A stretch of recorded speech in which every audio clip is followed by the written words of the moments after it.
What's going on, you guys? I'd like to welcome you guys to another DC TV Talk episode 30? Episode 30 of DC TV Talk Part 1. I know I was supposed to have the video up yesterday, you guys, but I was out all day yesterday, so I couldn't get it done. This is Part 1 covering DC Legends of Tomorrow. The season finale. It's pretty sad, you know. But I had a day to think about it, so you know, my tears are pretty much gone. Let me pretty much dive into this episode. This episode ended how I really expected. Not how it's ended how I expected. Not that I predicted it though. It's different. The ending of this was pretty much fit this show so much and what this show is. I'm not even surprised by what happened. First of all, we have them thinking about them being totem barriers and like and the thing that really just hit me is the fact that none of them really thought like maybe we were meant for this. Everybody really was just like, we shouldn't have these things. Like we're not the people that were meant to wear these totems. You know what I'm saying? We're just not those people. And when and we found out that the whole thing is for them to come together and create a being that can fight Malice, and which we find out his name is Malice, not Malice. He actually points that out, but They have to, and we think about the first time the original totem bearers had it was because they only had 5 of the totem bearers, and death wasn't a part of it, so they couldn't kill Malice. So this time they have them all, and they form a circle to try to create something, and nobody's focused, which is pretty much like you wondering, like Mick keeps saying we making a baby, it's crazy. Wasn't Nate's thinking about Voltron, and nobody's like thinking of, well, I think at that time Mick was thinking about somebody's hands being soft. But it's just weird. But you think, for me, it's hard to just completely clear my mind. I know a lot of people always say clear your mind, but when somebody say clear your mind, for me, that's when shit just start racing. Like, you shouldn't just talk all the time. My mind is clear, possibly when I'm asleep. So I know, and for them, they just are a group of, like, you know what I'm saying, people who just do whatever. So, and then, for the first creature they created, it was a fucking. If you guys have ever seen Full Metal Alchemist, I don't know if you guys watched that, but it's kind of like that creature. Like when Ed and Alphonse tried to bring their mother back, it's something like that. It's just like, oh my god, what the hell is that?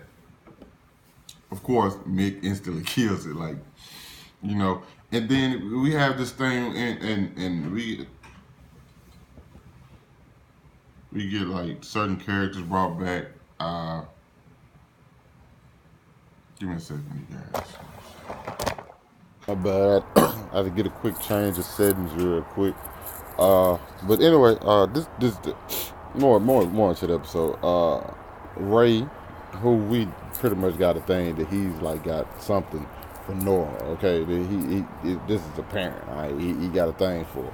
So he goes out to take Damien and Dark to go back in time to where they was at when Malice first took over Nora. And so they pretty much just switched spots. My thing is, wasn't Dark there?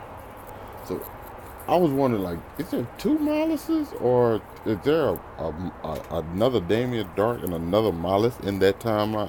I honestly don't know. Time travel gets kind of confusing, especially. I think that's why they told them, like, Ray, like, don't go back into time to where they was at, because believe me, it would get very confusing. And it kind of got confusing to me. Either way it go, when it came down to the come down, you know, they started getting help from former friends like Helen of Troy, who's been on Themyscira the entire time. So I knew when she came back and she was dressed up like the Amazons from like Wonder Woman, I knew like, oh yeah, she got some motherfucking hands, and she pretty much been training with the real deal. You know, they're the most powerful women on Earth. And they got Jax back. Uh, who else was it? Was somebody else. They had Ava, and it was one more. I know they had Jonah Hex, but they were already in his timeline. It was one more person that I just can't. Oh, Kawasa. He got the good Kawasa, you know what I'm saying? So either way it go, they got all them people back, and they're going to war with like Blackbeard. I was happy to see Blackbeard again because I really like his character, and the other two characters who I really can't remember who they were. But the fight scene was dope. Me and my partner were just talking about. It was just like Wally can really just take out everybody himself. Wally is like they gonna have to get somebody to stop Wally or bring Wally back down because he's pretty much OP as fuck on the show. He can pretty much take out everybody, and there hasn't really been anything to stop him. In certain situations out there, I would put Wally. I would have put Wally up against Miles because even Miles couldn't keep up with him, and like Miles, like after he became like his true self, he no longer used like uh, uh, uh, um, telekinesis no more. He was just used throwing like fireballs, and he was just pretty strong. So I think he was even. I feel like he was kind of stronger in Nora's body. But either way, we get to the end of the episode, and this is why I say like the episode. I mean, DC Legends of Tomorrow know exactly what it is, and it went there completely.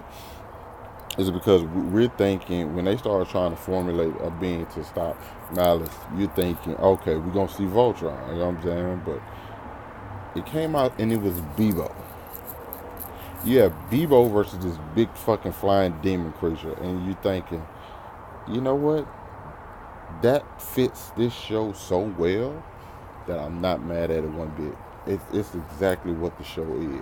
You have fucking a big fluffy monster versus you have something so playful and joyous, and then you have something very very serious and fighting at the end. I said this pretty much sums up. If anybody ever asked me what the show was, I would show them a picture of that fight scene, which was actually a pretty good damn fight scene. I would show them a picture of that fight scene and be like, this is what it is. And plus the tease at the end, we know Constantine, Matt Ryan's character, is actually coming back for a full time next season, and I'm happy. I'm happy he got renewed for a fourth season. But this is going to be more interesting because we're no longer just necessarily just traveling through time. We're going to be fighting demons. You have Constantine. You have Wally. You lost Amaya. You have Zari though. You still have Sarah. Like you have one hell of a crew. You still have Mick. It's going to be a lot of fucking fun, and I can't wait to see it. Like I said, I'm super excited. They got a season 4. You guys let me know what you thought about it down in the comments. How excited are you for season 4? Or what characters would you like them to bring to Legends of Tomorrow? Just let me know, and I'll catch up with you guys later for another video.